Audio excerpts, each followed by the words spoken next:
And thank you very much for joining us here on PM Express. Well, if you have noticed or you haven't, the assembly confirmations, the MMDC confirmations are nearly over. A significant number, more than 80% of the districts have now confirmed their nominations put forward by the president. Largely, all the president nominees have gone through, as some have suggested, by hook or crook. And that is what has led to some agitation among the minority NDC. At the press conference today, we're going to be looking at their concerns very shortly with a pretty serious demand that they are putting forward. They're asking for a rerun of elections in certain areas. We'll come to which areas very shortly, but this is the minority's fundamental concern about the process. We've had John Mahama speak about it today, questioning the democracy because of some of the issues that he believes had gone on in the confirmation process. Now, in Parliament, there's a press conference today where the minority asked for a rerun of what they call flawed confirmation processes of some MMDCE nominees. Well, we're joined tonight shortly by Nilanti Vanapo, who's a ranking member on the local government committee, who will join us. He addressed a press conference. He's called on the IGP to probe reported cases of abuse and manhandling during the process. In Asin South, there was a case there that was mentioned of the assembly members who were qualified to vote, but were prevented by the police officers from going into the auditorium to cast your ballots. Our reporter filed that report for us. Of course, the nominee got confirmed in the process. Now, the NDC says that the minority will resist any attempt by the government to impose nominees on the people. But this is, some have suggested, a bit problematic. Why? Because if the quorum was met and the legal, parameters were met in terms of the number of people who should vote, and that happened, is it too late for any remedy? We'll talk about that very shortly. If you haven't followed what has happened so far and where we are, let me update you on what has happened so far and where we are with the confirmations. Our research does abstract across the country, and we have found that so far, 88.50% of all the president's nominees to the position of MMDCs have been confirmed. 88.50%. And in the opposite, we have only 11.50% pending. So in these areas, we'll come to the specific area very shortly. In these areas, it's pending. Either they've been rejected once, twice, and they're waiting their third attempt at confirmation. So that is a picture as we speak across the country. Let's go to the specific numbers. We know that currently the total number of MMDs stand at 260, out of which 230 have been confirmed, and pending is 30. So there are 30 districts, municipalities, etc. across the country waiting to get a confirmed DC, MC, etc. across the country. Why is this important? Because they are the actual development agents. Without them, as they say, development will stagnate at the decentralized local level. That's why they are important. Now, this graph gives you a sense of the regions with the pending MMDA confirmations. Ashanti region, if you look at it, Ashanti region, number of MMDAs, it's 43. Confirmed is 42, and you have only one pending. And you see that if you come to the greater Accra region, for example, there's only 3 pending. And those are the areas where there have been some extensive controversy. If you go to the central region, where there's been a lot of controversy, you have as many as 6. And no wonder, in the entire country, the central region has the most controversial, confirmation processes so far. Cape Coast is one of the most heated areas. And as we know, 6 areas are still waiting to be confirmed. And now, if you go to the regions with no pending MMDAs, you see the Northeast, OT, Northern region, Bono, all going through pretty nicely as far as the president is concerned in terms of nomination that he's made. Now, if you go to the regions with no pending MMDAs confirmations, you have the breakdown, for example, the old regions. We're doing the old regions versus the new regions. The old regions, you have 40 of them currently pending. If you have the new regions, 60% pending. And then you come to the acceptance rate among newly created regions. That is a very interesting dynamic there that our research desk is putting together for us. Because if you look at it, the number of MMDAs that we have, for example, in Ahafo, okay, those that we've carved out so far. You have Uti, Western, Eastern, Northeast, Savannah, Bono East, and Ahafo. The number of MMDAs in Ahafo is 6, right? If you look at the confirmed, all 6 have been confirmed. If you look at the Bono East, again, you have 11, 9 confirmed, 2 pending. Savannah 2 pending, and then you have the rest Northeast 0, there's no particular trend to make sense of. Just to give you a picture that in these regions as well, there are a bit of dynamics they're playing when it comes to who is being confirmed and who is not. Now, new versus reappointed MMDAs, and this is interesting because the president appointed a lot of new faces to occupy the various MMDAs, but also appointed some new people who came in to replace those who were there before. Those who have been confirmed MMDAs, as we said, is 230. All the appointees of that is 108 old appointees who came through. That's 47%. New appointees is 122. So that's a huge number of people who are coming afresh. But again, this is quite a significant number. The president's trust is big on loyalty. And no wonder we're having this huge number in terms of people who he's just simply retained. Now, if you look at a gender mix, this is also very important because remember, and we'll talk about that. Remember that one of the key disappointments for the gender groups is that the sheer number of women in the, it's a pretty small number of women in the mix when the president made the nominations. And you see in the play here, right? We have 14.42% of females and just, that's representing 38 females that were appointed, which has become a key issue for people. And if you look at the gender dynamics, regions with no female at all, Ahafo and Western North, no female. Couldn't the president find somebody there to represent and also boost the number of women in the midst of MMDAs? This is a key question that's been asked. If you look at the gender analysis, regions with 1 female, you see them there. Not a good story. But why is the NDC asking for the reruns in some of the areas? But is it even feasible now that a lot of the areas have already, as I've illustrated, have already confirmed the process and gone forward with it? My guests are seated. We're going to get into this. This is absolutely critical. Post the confirmations, what have we learned? And how do we use the lessons in just ended confirmation processes to tweak the system for the next, of course, processes that may happen again in the next 4 years? Stay with me here on PM Express.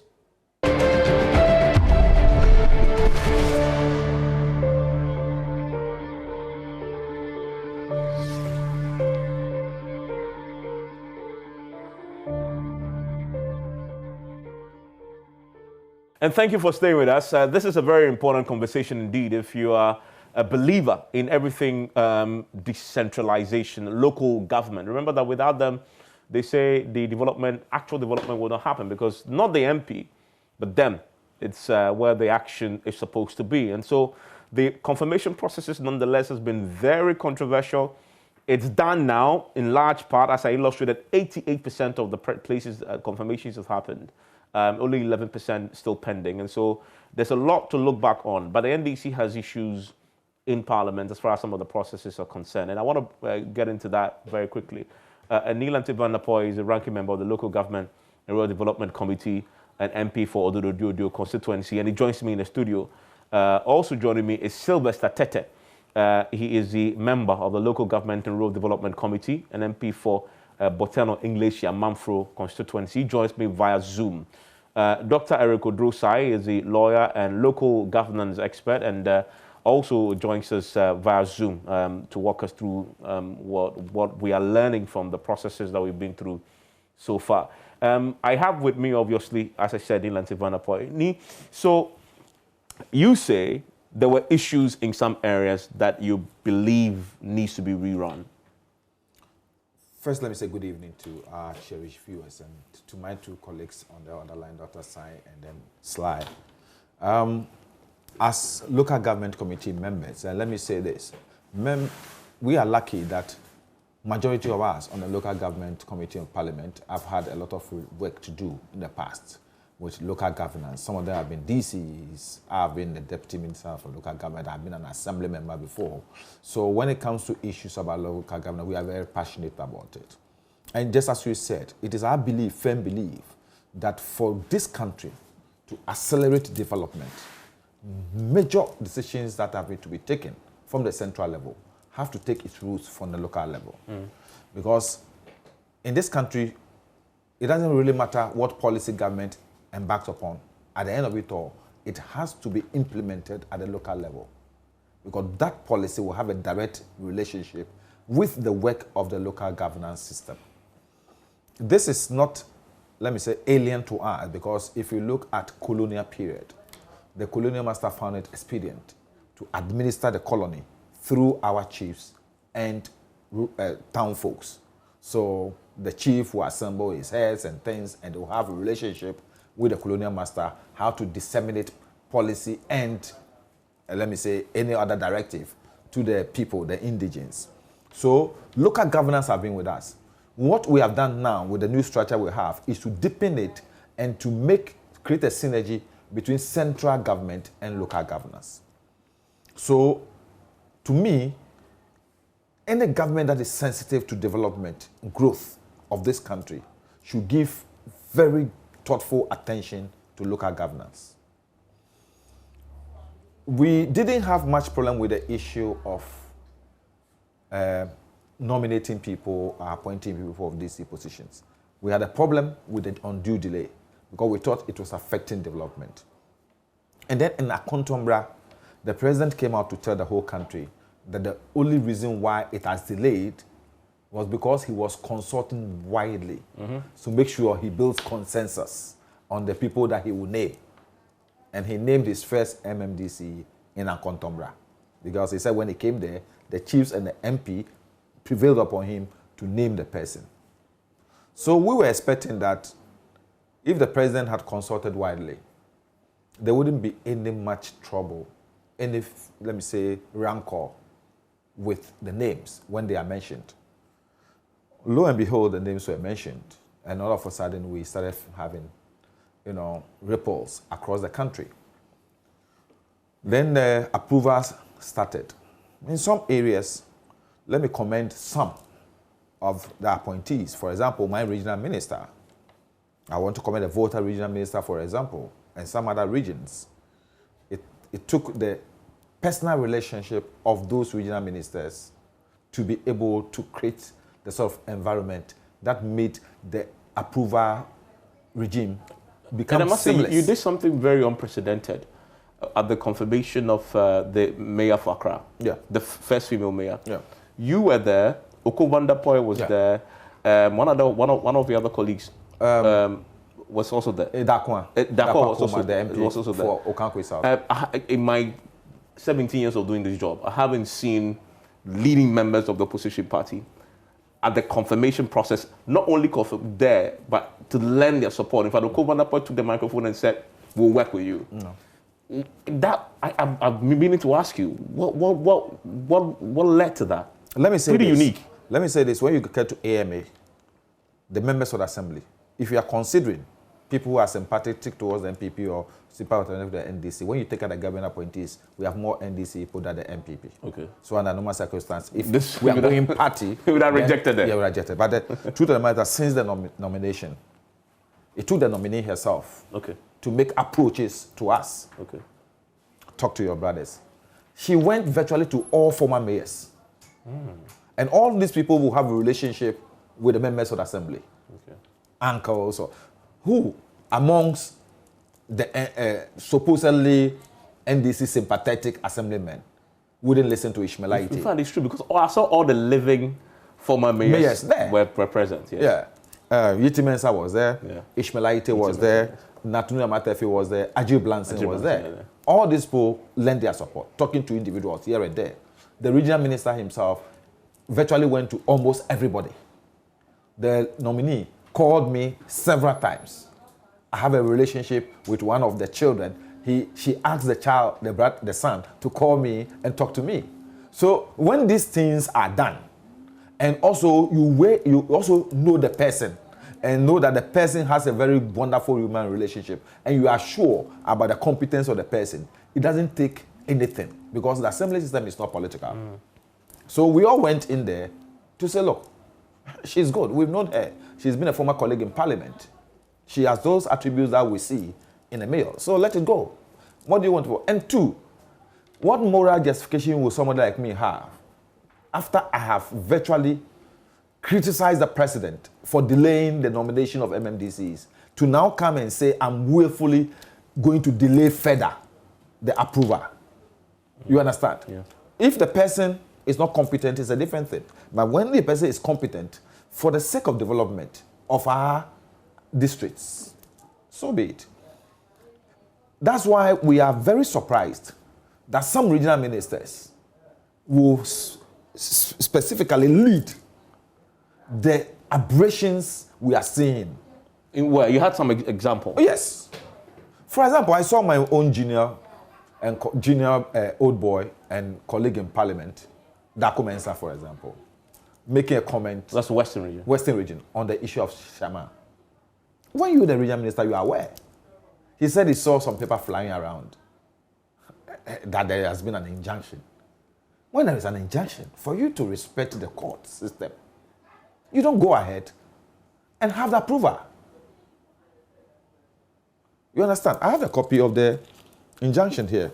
That's it, Evans. That's it. You can show it.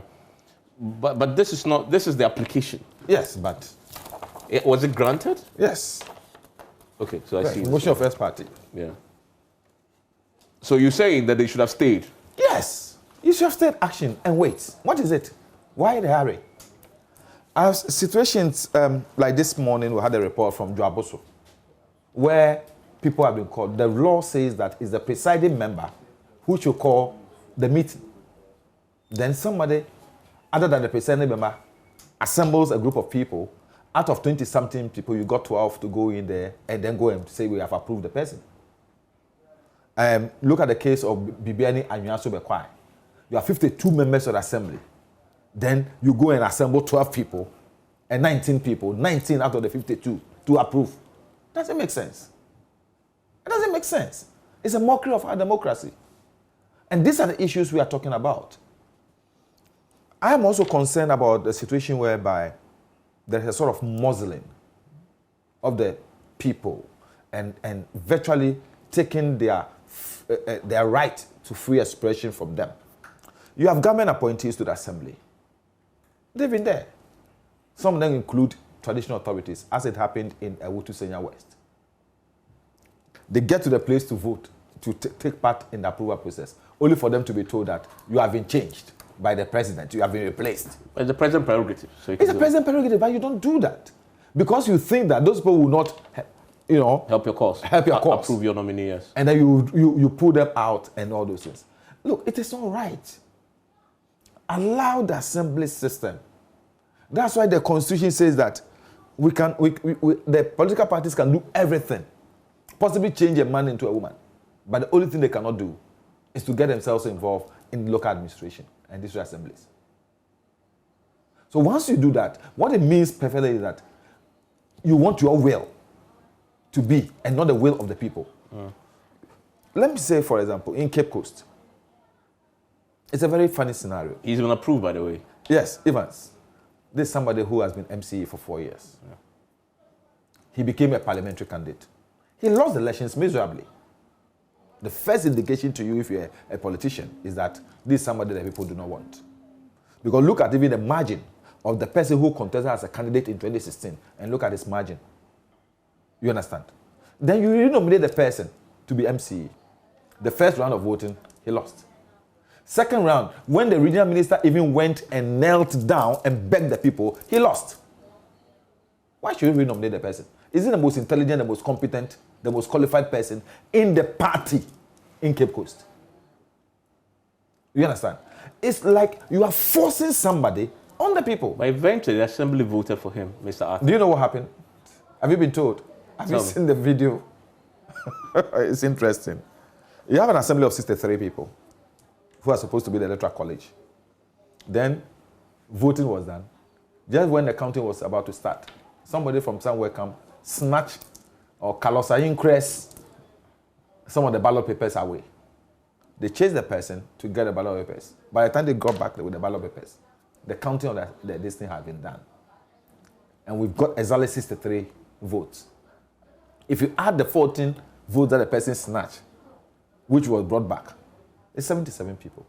How can 77 ballots come from 63 people? But he's been confirmed. That's what I'm saying. So you're saying that confirmation is flawed? Yeah, it's flawed. That confirmation, the BBN so where instead of 52 people, you had 19 people going to vote. Dwaboso, where people were called to the residents of the DCE to vote. And other places are a mockery of our democracy. But you have a very interesting call. You say those places, how many places in North have you identified? Well, we so far we've identified 5. Okay, you want rerun? Yes. But is that a remedy in the law? That's not a remedy in the law, is it? Is it the Constitution says that the Assembly must be composed of at least 2/3 people voting for the person. This is a special voting. So there's no distinct for number of days. And the normal Assembly days, there's a time limit, a time frame within invitations must go. Summons, we call it summons. You are summoned to the Assembly meeting by the presiding member. But this one is a special voting. So you will be summoned by the presiding member. You don't have the number of days. In a situation where the presiding member people are summoned to a meeting through text messages, that the meeting is tomorrow at 10 at this particular venue. And then another group of assemblymen has been given another text message that the meeting is actually tonight in this particular place. You call the system fair? Very interesting. I wanted to stay. I want to bring my other guest, Sylvester Sly, is on Zoom. Also, Dr. Eric Odrosai is. Sylvester, what's your reaction to all that you've heard from your colleague on the committee and the demands that they put forward today? Well, good evening to our viewers, and a very good evening to my senior, respected member ranking of the committee. I mean, he's been a good resource to the committee, especially for rather the young ones who have just joined the committee. But I humbly disagree with his submission tonight on the fact that these 5 assemblies that there's alleged irregularities that occur, that election should be rerun. I think you asked a very important question about the remedy in our statutes. I think that's not the way to go, and the minority call is quite unfortunate and premature. For me, I think that some of the issues identified today are quite unfortunate if indeed it happened in today's dispensation. I think that there's a better remedy in our statutes that we have to look at it. I mean, these are things that necessitated the call from the president that we should elect our MMDCs. If we had gone that way, obviously we wouldn't be making the call for rerun. Yeah, but the fact that it didn't go that way doesn't mean that you should violate the law. Of course, I mean, the fact that we didn't go that way does not mean, but I'm saying it would have made the process quite simpler for all of us. I mean, the process of appointing MMDC is quite cumbersome, and these attendant challenges is not peculiar to the New Patriotic Party or to this particular administration. We've had similar experiences in the past. But what I want to say, more importantly, is that, for instance, these elections were supervised by the EC and certified as such. So first of all, the only institution mandated to run elections in this country is the EC. And if anybody feel aggrieved or cheated, I mean, there's a remedy provided for in the Constitution or in our books, and that has to be pursued. That notwithstanding, I also think that we should be looking forward, especially the security presence at Cape Coast. I personally saw that, and then it was quite unfortunate, the number of security presence in there. It came about as a result of the number of times that they have to go take that particular vote. And it also goes to point the particular conduct of the member of parliament after the polls were counted. And he elected himself as an agent of a no vote, allegedly. And I think that sparked the entire controversy. But that's quite unfortunate. But the MP is a member of the assembly, right? So isn't he? He's an ex-official member of the assembly, but you cannot elect yourself to be an agent for no vote. I mean, if you are electing yourself or somebody is to act as an agent by the electoral laws, the person should be given an accreditation and should be known even before the vote, the polls. After the polls, you elect yourself. That brings a lot of controversy. That's quite unfortunate. But however, that as it was, I find it quite unfortunate the number of security persons in the room at that time.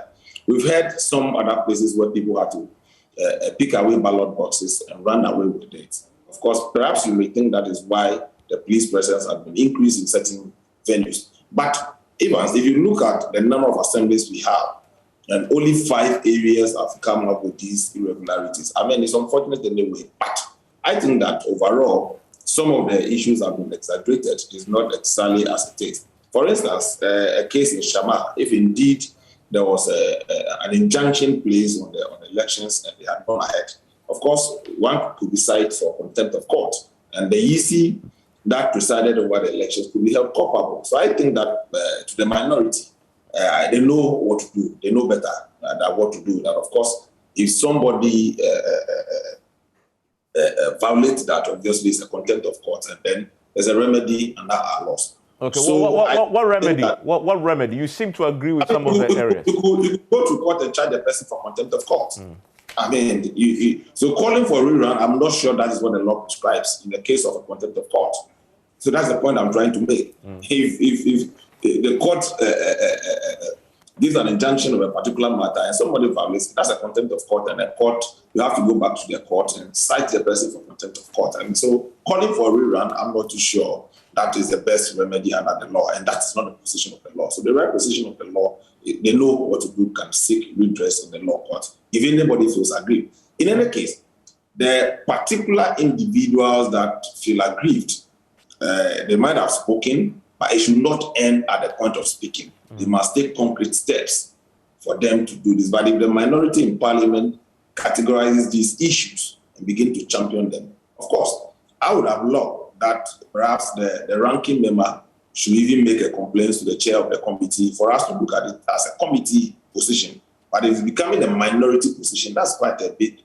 I believe that if we've had a very good working relationship at the committee where it's devoid of partisanship, we deal with issues as it ought to be dealt with. And that's one of the good things. Some of us, the new ones, we are learning in the House. And I believe that if this matter is tabled as a committee issue, that would have been given the proper. But if the minority takes a position and says, this is the minority call, it defeats the purpose. Because, like we said, the local governance at the local level, as my senior rightly said, is non-partisan. And we should not run it with partisanship. So once the minority is seen to be championing this, then it means they are putting, how we call it, the partisanship that we don't want to see at the local level into it at that level. So well, he has a question. He has a question for you. Sly, would you feel comfortable to be part of this press conference? Sly, are you on? Of course, if it's a committee decision, why we look at it, and perhaps it may not be a press conference as it were, but if the leadership of the committee thinks that we need to consider this and look at the come up with a statement, obviously, why not? Nobody wants violence because, look, tomorrow it could be me, it could be you. And especially, I saw one disturbing incident. I think that many majority members of parliament have condemned that particular act where a member of parliament was prevented from even entering the premises of. And I think that the committee can have a common position. This is an NDC MP. No, MPP. This is an MPP MP. MPP MP. In Kumewu. So, Senior, I don't think that you are on your own on this matter. But I think that if we are taking this matter as a committee issue, that would have been given a proper. You've got the point, right? About finding a consensus to deal with this matter. Let me say this. I've been in politics before. I know where Sly is coming from. But the truth of the matter is that no member of the majority will be too willing to be part of this process to address these issues. Because... But he's willing. He is not. Oh, I mean, Sly will be willing, but Sly dare not. Sly will be willing, but dare not. The truth of the matter is that I can talk, Sly, Sly is my brother. I'll tell Sly. We have talked to many members of the majority on these issues, especially what happened to their colleague from, our colleague from Sechire Kumewu, Honorable Baswa. They sympathize with him. They sympathize. They agree with our position. But why didn't they allow him? The truth of the matter is that they cannot. They cannot. They are scared. No, I'm curious. Why didn't they allow him to go? Because they believe that he didn't like the nominee. Yes, and he will influence the process against the nominee. Interesting. You know, the nominee had lost twice. Yeah. And then he was renominated. And so it's sin because the nominee is one of the people Honorable Baswa also believe were against him when he was contesting the primaries. You understand? So the party itself, from this action, has divided their front. Yeah. Because we have a video of supporters of Baswa also going to a riverside to curse. Yes. You understand? I saw that video. Yes. So it's clear. That's what I'm saying, that during our time, there were 2-3 places, for example, when people were not happy with the nominees. They voted against the person the first time. They voted against the person the second time. All that we did was to change them and bring somebody else. Because I've made clear case of Cape Coast, for example. Somebody who for 4 years was MCE, then became a parliamentary candidate. Then he lost the parliamentary election. Then you nominate him for MCE again. The first 2 votes, he lost. Definitely you should have occurred to the president, this is somebody who is not loved. Not only by the assembly members, but by the general public, because they voted against him during the election. Sylvester said something. He said that the remedy, that almost challenging, that if you really feel so passionate about these 5 areas, go to court. No, I'm not going to go to court. What locus will I go to court? All that we are saying that these are issues that we are bringing to the fore. But I know the rerun will happen. I'm happy. If it doesn't happen, fine. We'll use the processes we have in Parliament to see how we shall streamline the procedures so that democratic dictators will not have the opportunity to do what we are doing. What can you do, really? What powers do you have in Parliament to fix this? The law. The law says that Parliament shall prescribe laws, procedures, and things for the running of the district assemblies. Okay. So we have the power. Which you mean like amending the current statute? Yes. Okay. One of the issues we are looking at as we sit today is, for example, the issue of what happened in Sechire Kumewu. Invoking our standing orders and the Constitution, looking at Article 122, for example, to get the people who obstructed the Member of Parliament from carrying out his democratically, constitutionally mandated responsibility as a member of the Assembly. We have to drag them before the Privileges Committee. For contempt of Parliament. For contempt of Parliament. Because what they did is an affront to the person and to Parliament itself. You're an NDC MP, will be fighting for an MPP MP. That's very interesting. No. What is happening here is not about NDC MPP. It's about our democratic process. It's about local governance. I'm happy that Sly said that if we have met as a group, but I know that there's no way they will be too keen to be seen in this particular Let me ask you. So this thing you just suggested about uniting to get your colleagues' thing activated in Parliament through the Privileges Committee, is something that you really want to do? You're just throwing it out there? No, it's serious. I'm a member of the Privileges Committee. Okay. And so you're going to bring it up? Minority members of the Privileges Committee, we've already met today on this issue. And we are going to bring it up as soon as we... So you've agreed? We've agreed. The minority members? The police commander in the area, we're talking about the presiding member of the Assembly and the district coordinating director. Because what they did to the Member of Parliament, I don't care whether it's an MP, it's my colleague in Parliament. It could happen to me. When it happened to Sam George, many people thought that it was Sam George it has happened to. But subsequently, it happened to other people during the primaries, both for NDC and MPP. We need to safeguard our integrity as members of Parliament, irrespective of political party affiliation. We need to take those steps. But Evans, I am happy Sly touched on the issue. I'm more worried.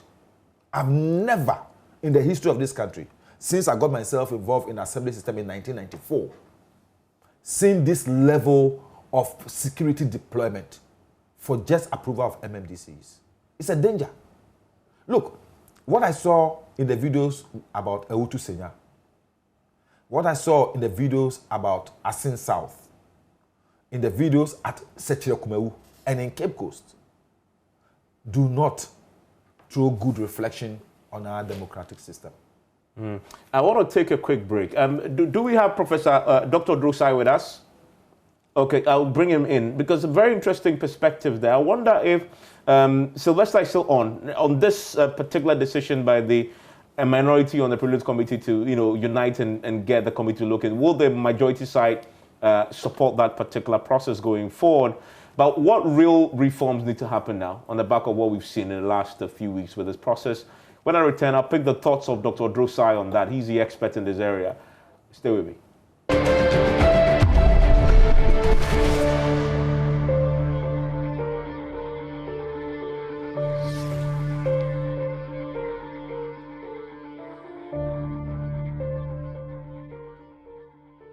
You're still here on PM Express, dissecting the gist, and well, there's some places still outstanding. Very few, 11% of the areas where the MMDCs have been nominated, but largely 88% of the areas confirmations have happened. But it's left in this wake huge controversies that need resolving. My guest, Nilanti Vanderpoel, is a ranking member on the Local Government Rural Development Committee in Parliament and MP for Odududu constituency. Dr. Drosai, who we lost earlier, hopefully he can join us. Sylvester Tete is a member of the Local Government and Rural Development Committee and MP for Botiano English and Manfo. I want to go to him because, Sly, let me ask you. I heard Nilanti, your colleague, say that they want a privileges committee to step in the case of your MP colleague. This is Kumeu. Setro Kumeu, yes. Is this something that you support?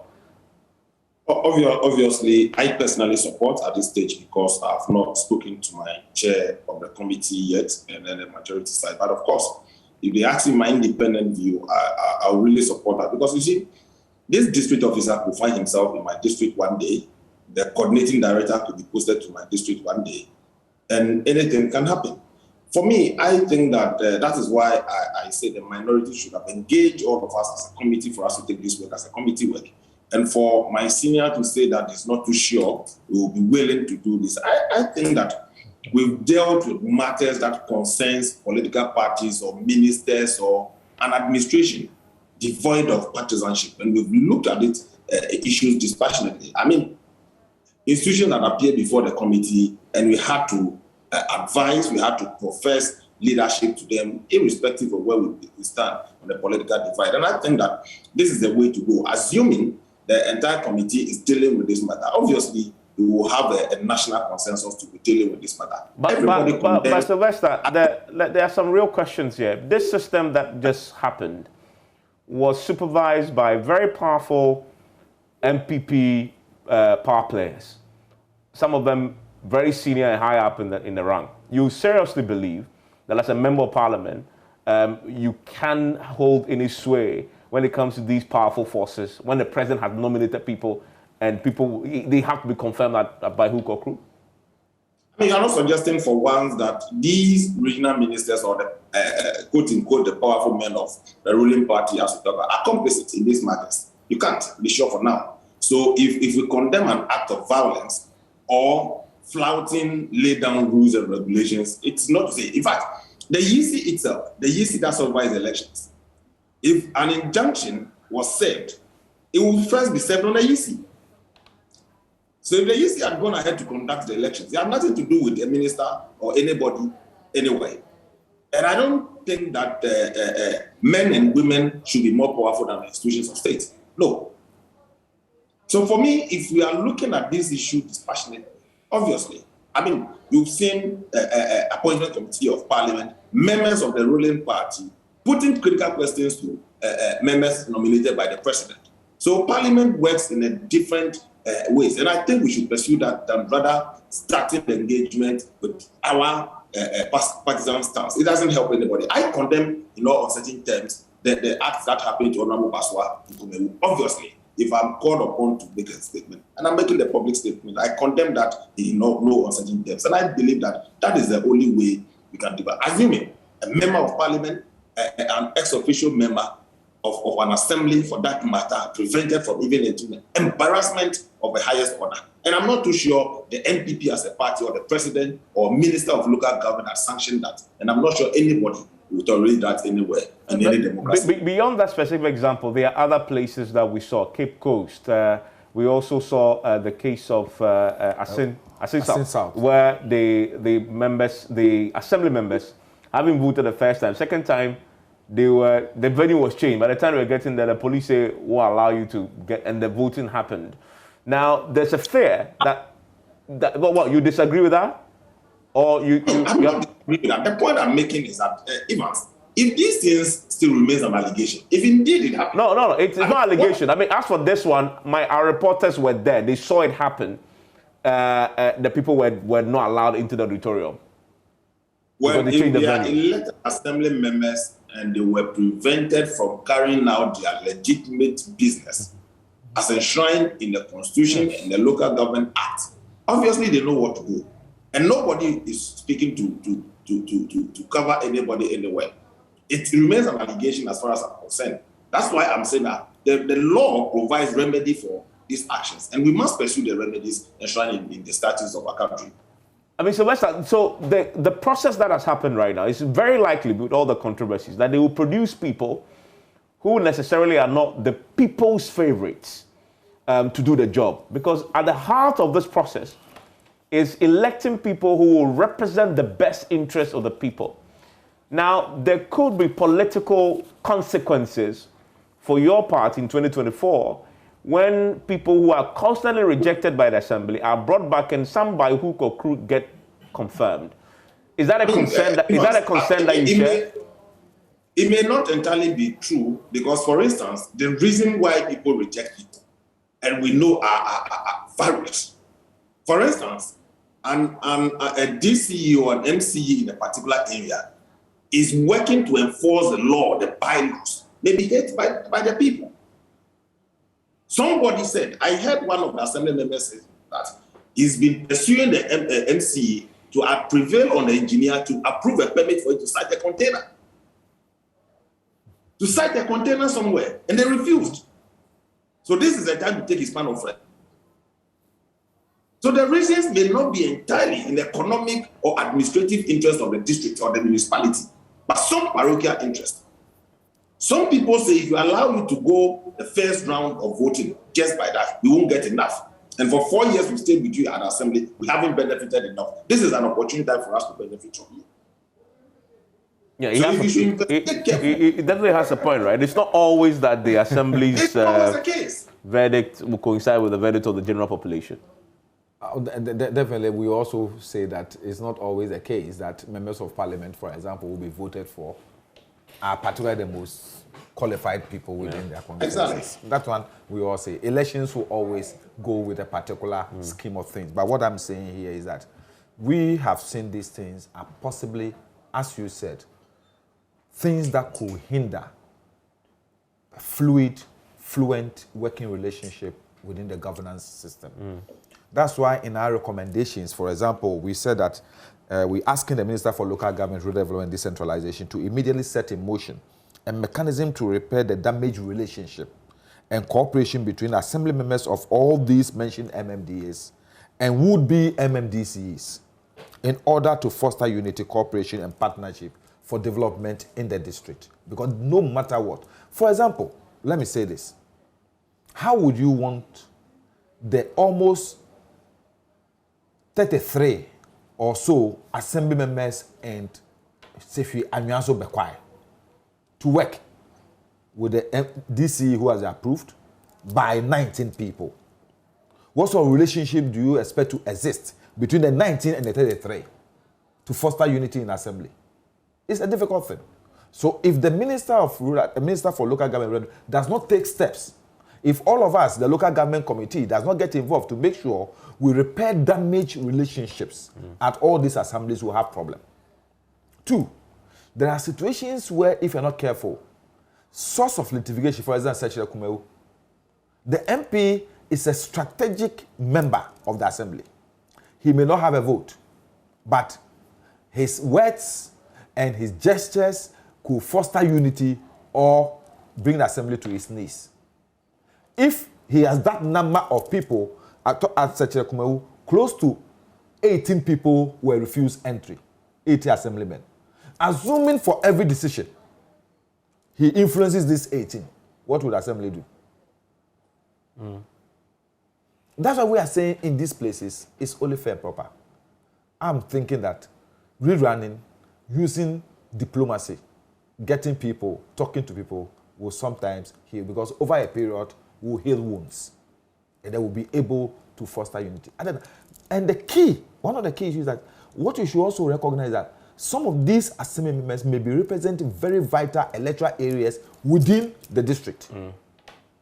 Assuming an assembly member is a representative of the traditional authority and he's treated this way, what will be the relationship between the traditional authority and the assembly? All these are petty issues within the local governance system. If we take these things happening for granted, it will boomerang and we shall have a very difficult local governance system. I, sitting here, I'm just, from what we have done, we are just professing solutions, bringing out some of the defects we've seen with the way the system have gone. Because we've practiced before. I've been a member of the select committee before, and I know what we go through. And I'm telling you, these are the ways so that you can heal these things. But ultimately, it comes back to electing the MMDCEs. We are all for it. Yeah, but you don't like it on partisan lines. Let me tell you this. Evans, let me say, for example, assuming we say we are going on partisan lines, one of the key issues we're looking at is not only amending 55, but amending 242, 248, and other issues. For example, we are saying if we are electing MMDCs, then we should also elect assembly members on partisan lines. Elect the unit committee members. Are you looking at the numbers? Which political party in this country will be able to have the resources to pay filing fee for all these people? Is it going to be free, just as it is free now? Or is the state going to finance those elections? What happens to the 30% government appointees?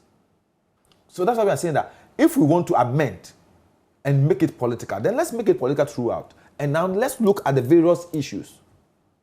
Like the 30% government, what happens? There will not be any more 30%.